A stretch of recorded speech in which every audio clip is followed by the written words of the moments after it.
On the 25th of August, the Australian Registered Cattle Breeders Association, the ARCBA, wrote to all parliamentarians to highlight the failure of the Liberal, Nationals and Labor parties in failing to resolve PFAS contamination from defence bases. The ARCBA is the peak body representing most cattle breeders in Australia. This is a national issue.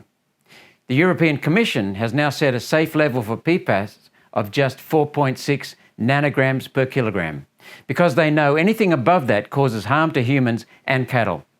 Yet cattle in the red zones near defence bases are routinely returning PFAS levels of 400 nanograms and as high as 1,400 nanograms per kilogram. A recent federal court case awarded compensation to some residents of these so-called red zones, about $115,000 per property, which was a tiny part of what residents have lost. Food Standards Australia and New Zealand are conducting a review of PFAS, which must implement a safe level that matches the European standard. I understand that a major barrier to the signing of free trade agreements with the UK and the EU is food safety concerns, including potential PFAS contamination in our red meat. Once mandatory standards are introduced, what will become of the red meat industry in these areas? The only fair response is to offer residents compensation and like-for-like relocation to a similar property in a clean area where they can get on with raising healthy cattle to feed Australia and the world.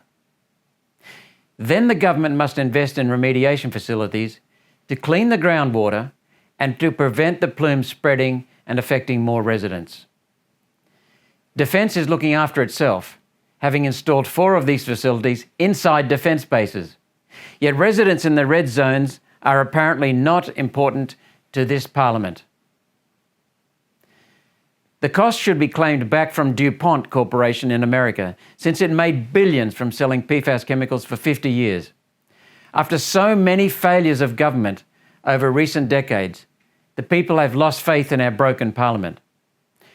Restoring faith in Parliament begins with affording justice to Australians. We are one community, we are one nation.